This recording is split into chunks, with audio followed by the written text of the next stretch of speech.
everyone, I'm Chelsea Butler, Executive Editor of KBB, and this is another exciting episode of our new podcast, From the Tap. Today, I am welcoming Arianne Bellizaire, owner of Baton Rouge-based Arianne Bellizaire Interiors, and we'll be talking about all things color with regard to residential projects. This award-winning designer is a certified true color expert, and she believes in guiding her clients through a step-by-step process so they can better understand what their projects will entail. Welcome, Arianne, and thank you so much for joining me today. Thank you so much for having me today. Absolutely. So let's start out by you telling us why this topic is near and dear to you, and also what it means to be a true color expert. So I was so excited to be invited to speak about this today because I love color. I think color is definitely in alignment with my personality. It's what I want to bring to projects, and I've been craving projects that will give me the opportunity to explore color and different color shades, tones, all things in between with my clients and their projects. Regarding what it means to be a true color expert, one of the first things I did when I decided to become an interior designer was to look at what tools and resources I needed to have to be able to really do my job well, and what training and certifications I wanted to really invest in so that I had an understanding of not just the art of design, but the science of design. And so I want to say in 2013 or 14, I used to read a blog by Maria Killam and really followed closely with her. And she was so good about breaking down the science of color, how to communicate color, how to choose colors, the order by which you make selections, and the importance of how color really shows up in your space and what it does to your psyche. And so when she did an offering for training people on not only how to read color, but also how to get certified as a color specialist, I was like, take my money, swipe my card, because I knew that it was going to be a tool I used every day. And when I tell you that was one of the best investments I ever made, it is because I use color every day in my business. I know how to read color. I know how to make sure that tones work well together. I know the order by which we choose certain materials. And I know, more importantly, how to tell and explain to a client why this is the right color and why you should trust me on this particular shade, even though you're looking at it and it looks a little bit muddy and maybe not as exciting as you think it is. I understand how color shows up in a room. And so the knowledge that I gained in that particular area has served me well. And it's one of the reasons that I included in my bio. I want people to know that I know what I'm talking about when it comes to color. And I'm grateful to Maria for sharing her knowledge about that. Yeah, absolutely.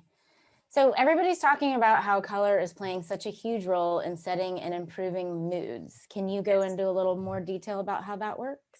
Well, I think all of us, having lived through 2020, can really relate to the idea of being stuck at home.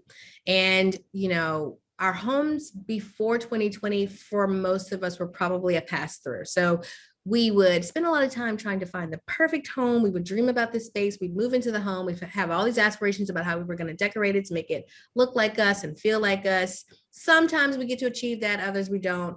But what happens is most of us spend very little time in the house, or we did before 2020. So we would sleep in the house, have dinner, shower in the house, get ready in the house, and then leave for most of the day, and then come back, wash, rinse, repeat. So it was a pass through for us. We weren't really aware of the psychology of color and the elements around us before we were trapped inside of our homes. Enter 2020, when all of us find ourselves stuck in a place that either we have really made our favorite place in the world, or we have really written off as a place that we just passed through. And the people who wrote it off as a pass through really felt the pain of that, because they were finding themselves spending a lot of time in spaces that weren't inspiring them, that weren't making them feel like they were filled with joy, that were maybe in some cases making them feel a little bit more sad and depressed, because they might have maybe gone to safe on color, or not added their personality, or thought about how being in a space that is one particular shade of beige really puts a damper on your mood. And we saw in our business so many people reaching out for just virtual consultations and asking questions about what they could do in their space to really improve the experience and their moods.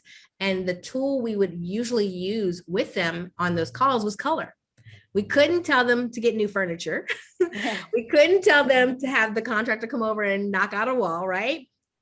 But the tool we did have that we could use was color, whether it was, changing up the pillows and fabrics, right? Or it was doing a weekend warrior project by painting the room a different color.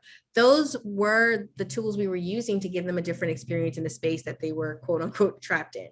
And so I think that the story of color and the importance that it has on how we experience our spaces, we're carrying through, even as we hope to get back to some semblance of normalcy.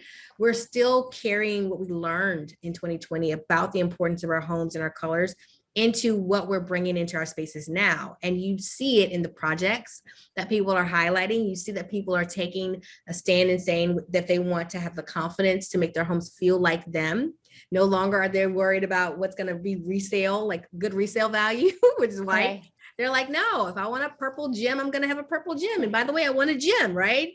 That is exciting. And that is what I think every designer has always wished for, is the freedom to really use all of the tools at our disposal to make a space look and feel like the personality of the person living there. And it's exciting to see people open to using things like color to make that happen. Oh, I love it. It sounds so refreshing. I'm so glad people are getting more into it. So on that note, how does color play into the wellness aspect? Can it really actually energize people, reduce stress, any other health benefits? Yeah, there's a psychology of color. And I think, we all know that, but it's really true. We think about color and we think about what certain colors mean and what they communicate the same way that a graphic designer thinks about it when he or she is working with someone on branding, right? There are certain reasons that you would choose a shade of blue for your logo, or black or gold or pink or whatever, because those colors communicate to the people viewing them what you're about, what you mean, and what your brand means. We take that same approach when we think about color in our home. So I'm, simultaneously asking the client what you love, what you're drawn to, what's timeless to you. But I'm also saying, okay, now that I know what's timeless to you and what you love, let's talk about what those colors mean. And let me make sure you want that to be the feeling you have when you walk into the space. The colors, I used to say, oh my gosh, if I do another blue project. But the reason blue has worked for so many of our projects is because it's a great compromise color when you're working with couples. So blue evokes a sense of confidence and steadiness. And, there's a little bit of a sophistication to it, but it's also a great hybrid color for a feminine and masculine tendency. And so we find that a lot of projects that we have where there's a couple involved, somewhere in that project, blue shows up because it's a great starting point. You'll see that spaces that want to feel more feminine and whimsical will have pinks. Spaces that you want to feel really elegant and royal have purple. So every color has a meaning. And when our client tells us what they want to feel, and then we start asking about colors, we're just making sure that the color's meaning aligns with what they want to feel in the space and what they want to communicate about themselves with the space. So just by doing that, the psyche gets to rest. Because if you are in a space that has colors that are out of alignment for you, or that are communicating one thing and you really want another, you don't get to rest, and there's always tension in your space. So that's why I say there's absolutely a health benefit to understanding color, whether your favorite color is white and that just happens to be your favorite color, and that makes you feel, calm and light, and that's what you want. That's great, because that's what's important to you. If your favorite color is black and you want to live in a black hole, but it fills your heart with joy, do it if that's important to you. But where we find people go off of kind of the intention of colors when they follow color trends for the sake of the trend without understanding the meaning behind the color or how it impacts what they need to feel when they're in the space. So yes, absolutely, there are health impacts for good or bad when you're bringing color into a space. Okay, you talked about this a little bit, but can you tell us a little bit more about your strategy for choosing a color palette for your kitchen and bathroom projects? Yeah, kitchen and bathrooms are different than when we're choosing the color scheme for soft goods in, let's say, a living room or bedroom, right? Because those are things that we know we can really be playful with, we can go bold with, because it's also easy to change out if the client is tired of that color combination or the pattern that's used to bring that color into the room. When we're thinking about kitchens and bathrooms, that's a more permanent decision. And so we're getting a baseline for the client's comfort level, for their risk or risk aversion. And we're thinking about what can we put into the space that's a hard finish, and what should we bring into the space as an accessory layer. So if that person is one who says, you know, I've always felt like a bathroom should feel clean and serene and, you know, bright and light, then we are going to look at the materials and finishes, from the paint color to the tile to the countertops and the paint on the cabinets. And we're going to try to create that look. It might be an all white bathroom. It might be a white and, you know, seafoam blue bathroom, whatever it is. The colors we choose are going to help create that overall vibe, while also being careful to put the color on places that are either very easy to change out or will be timeless for that person. Then if that person also will let us kind of challenge them to add a little punch, or they say, you know, I really love color, but I'm afraid of making permanent installations of color because I'm worried about eventually selling my house, which is a very real concern. Then we will punch that additional color into things that are easy to remove: the towels, the little spray of florals on the countertop, the artwork that we bring into the space. So we can really make a space feel very colorful, but if you peel back the layers, you'll see that the foundation is kind of a timeless palette. That's the approach that we would use in a bathroom or a kitchen in most cases. I would say 90% of the cases.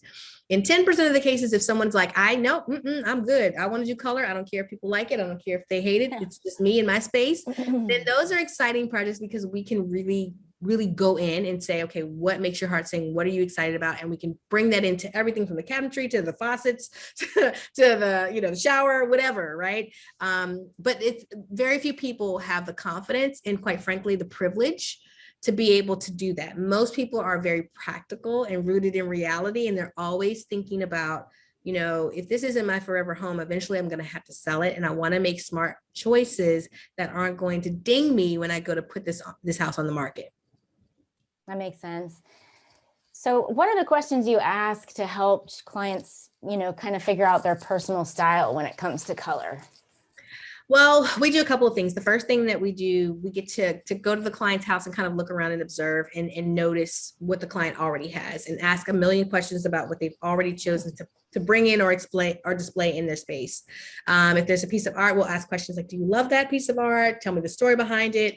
If there's a fabric or textile in the space, we'll ask a lot of questions. And we try as hard as we can to get some type of inspiration or jumping off point from the things that the client already has.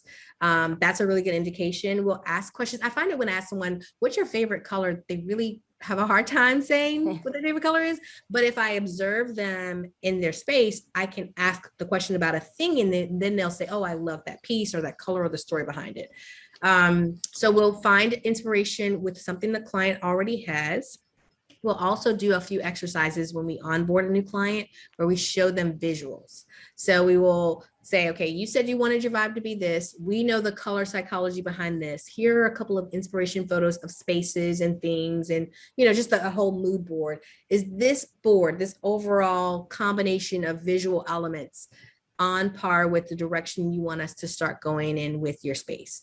And that's very helpful, because especially if it's a combination of colors that you're trying to push forward, it's hard for the client to visualize what it could look like to mix those colors in different materials. But if you show them a board that's just inspiration, it feels like it's very non-threatening to say, yes, I like that, or no, I don't.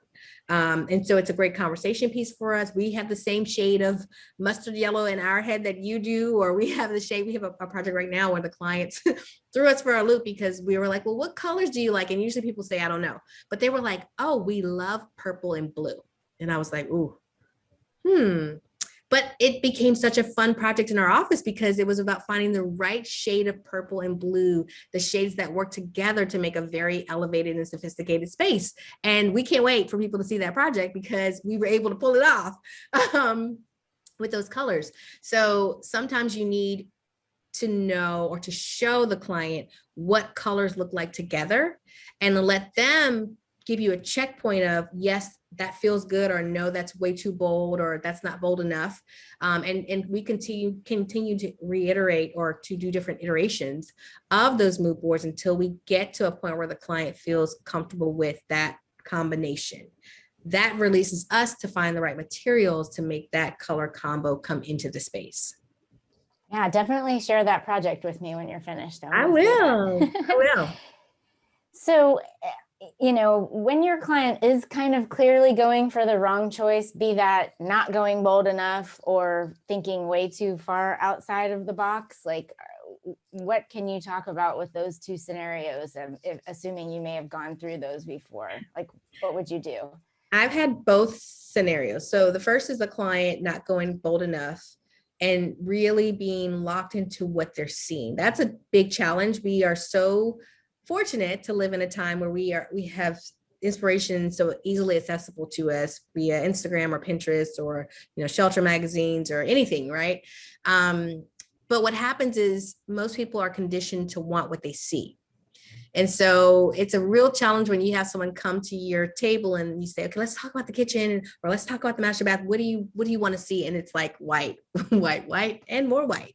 And you're like, oh, like, not just because I want color, but I'm like, there's so much more to the world than color, right? So let's have a conversation about that. So I find that a lot of times it's releasing people from that Mr. and Mrs. Jones syndrome, where they're like worried about what other people are going to think when they come into the house, and therefore they want to be safe, or they are really, really thinking about resale value. Like, and I'm thinking, well, are you selling the house tomorrow, or like, do we get to live in it for a little bit? And when you say it that way, usually it's like, oh no, it's 5 or 10 years. Okay, well then there's no way I'm living in a house for 5 or 10 years that doesn't make me happy, because it should make the person coming behind me happy who hasn't paid for this renovation. So if I'm paying for the renovation, I want to like it, especially if I've got 5 to 10 years to live here. And when I say it that way, they're like, oh yeah, that makes a lot of sense. Yeah. So releasing someone to think bigger and broader, and then being able to do those exercises like what inspires you, or here's some visuals, that helps get that ball rolling and helps them expand their view a little bit. The other part of that is clients who will sometimes want to go too bold. And I don't even think it's that they want to go bold because they're bold, right? Most times I see it showed up in these examples. They have found on Pinterest a beautiful backsplash that is amazing and beautiful and colorful and bold. And then they found another picture on Instagram of like purple cabinets. And then they found another picture on Pinterest of gold ceilings. And they like, so it's all these things that by themselves would be amazing, but put together looks like a hot mess. It's like, it's teaching them that, you know, I always use the analogy, it's like the Academy Awards. There are certain categories, and yes, there's the best actress, lead actress, and lead actor, but those two people can only do their job if there's a supporting actor, the technical lighting person, the makeup person. So all those people who recede into the background to let that person's star shine is why the film is successful and why they get to win an award, right? So we've got to figure out what's going to be the star of the show, and everything else needs to take one big giant leap back. So that means what's important, is it the backsplash, the bold cabinet color, the gold ceiling, or whatever, what's the most important thing? And then how can we make sure the other elements support that thing so that it doesn't get lost, because there's so much visual noise and competition for attention. And when you explain it that way, it helps people understand and go, okay. And in most cases, I also say that helps your budget because it's always a mix of high and low, right? It's always a little bit of value engineering. And so if you now know you don't have to get $100 per square foot, backslash, because the ceiling and the gold is going to be the emphasis. Well, now we can get a $50 backslash. So we saved a little money, but we still have an overall look that really speaks to the elegance that you wanted for the space. As long as we keep the design intention intact, then there's a little bit of give and take on the mixture of materials and colors that make the space feel like it's a successful space. Got it. That's some really good advice. We talked a little bit about this before, but I wanted to hit on it again. Can we just chat a little bit about how colors have changed over the last year or so in regard to what we're going through as a society? Yeah, I think everybody was real excited about grays and neutrals as a Pinterest picture or Instagram picture before we were stuck in the house living with gray and white and neutral with kids learning from home and the husband working from home and the dog like with us all day. And so I feel like where, there's always going to be a place for people who feel like neutrals are their timeless. There were also people who were forcing themselves to love neutrals because that's what they were seeing. But living in a space that is devoid of color is hard. It's a hard thing. And so now I feel like we're kind of seeing the light, like the sun is coming through and we're saying, let's put color on upholstery. Let's put color on the backsplash in the kitchen. Let's do a different color cabinet. Let's bring some cool light fixtures in that may or may not have just a black or brass finish, but maybe there's a colored finish to it. That's really exciting, and not just a color story change in that there's a certain color of the day, but just the overall approach to color is what I think we're watching right now. I think we're seeing this emergence of people really craving a little bit more of a bold and vibrant color palette, because it's infusing them with energy and inspiring them. And I think it's really refreshing to see that. Absolutely. So let's pivot over to what are some fun and unexpected ways you can incorporate color versus just painting walls. Yeah. Well, see, this is why I love KBiz, and I have to give a plug, and you did not pay me to give this plug, but KBiz is one of my favorite shows. The first time I went to KBiz, I was on a blog tour, and it blew my mind because I would never have described a kitchen and bath show as like one of my favorite places to be. I was like, okay, how much can we really talk about a kitchen and a bath and appliances, and like how fun and sexy can that really be?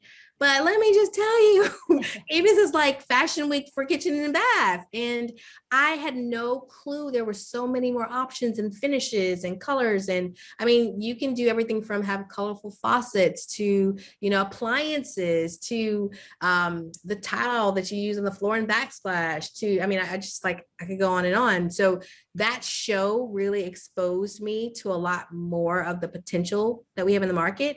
And I would point anyone to that show or even photos of previous shows to look at how the distributors are really taking a very highly editorial approach to their booths and pushing the boundaries and showing you their products and new colors and finishes in ways that are exciting. And then you can be inspired to think about what small or big dose of that color you want to bring into your space. And as long as you know that usually there's a balance. So if you're going to bring in, bold, bright blue faucets and appliances, then that probably means the other materials around your kitchen are going to be relatively neutral to support that. So that's the give and take that you'll learn. And that's what you get to see when you go to shows like KBiz. So do you have some examples you can expand on in terms of, the kitchen and bath products that are playing a role in infusing color into a space? Yeah, I mean, I've seen sinks have come a long way in terms of not just having different finishes, but color, print.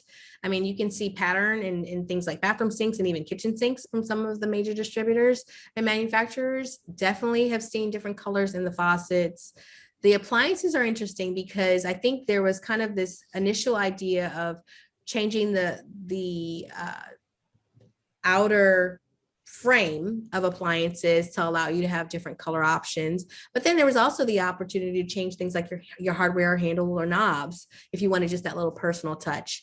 In refrigerators in particular, we've seen the whole integration of panel ready refrigeration, which allows you to, if you've got certain color cabinets, extend that over through to the appliances so that you don't have that break in that big block of stainless steel. And I think we'll continue to see that trend. But I'm also noticing, and I have noticed in appliances regarding refrigerators, the creativity of allowing people to personalize the wrap on the appliances. So it might be a bold print or pattern or color.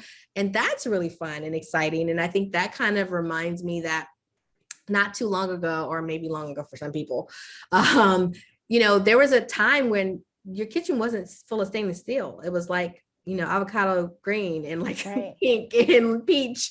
And although we were ripping those things out by the time it got to the 80s and 90s, there was a time when color was very integral into those spaces. And so what we're probably going to see in the next few years is our iteration of that, the way we flip how we bring colors in and how we make them personal to us in those very important areas like the kitchen and the bathroom. Yeah, I do love those refrigerators with the different patterns and things on them. Yeah, that's they're awesome. fun. Yeah. Is it important for different rooms to reflect different colors? Like, depending what the use of the room is for. I mean, I think the kitchen would have possibly different color scheme than the bath. Yeah, I think just by virtue of the primary function in some spaces, some colors will work better than others.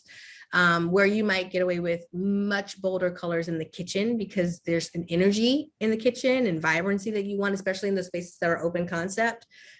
I find that most times bathrooms, people just want to feel two things. They want to feel clean and that the bathroom is clean, and they want to feel calm and serene because it's where they start and end their day. I don't think that will ever change. I don't think I personally can see a turn where, bright red bathrooms are going to become the thing. I feel like there might be a moment and a place for that particular person who loves that. But for primary and master baths, I think there's always going to be the desire to have it feel spa-like and serene. And then when you really want the bold textures, colors, and prints, we usually do those things in like a powder room because it's just a little moment. It's a little jewelry box down the hall that your guests get to participate in when they come to visit your house. And nobody's expecting it necessarily to feel calm, serene, and spa-like. Yeah, that makes sense. We just did an article on powder rooms and every single one of them was just a whole lot of personality. Yeah, and it's a great way to do it because it's usually a very small space. You can get away with going really, really bold. There's, so many different things that you would probably want to bring into other rooms or spaces, but maybe that the budget doesn't allow, or you don't want to live in something quite that bold every day. So powder rooms are a great opportunity to be really creative as a designer and homeowner. And afford to be able to pull it off the way that you want to. Yeah, definitely. So my last question is kind of centered around what the colors are that you gravitate to in your own home.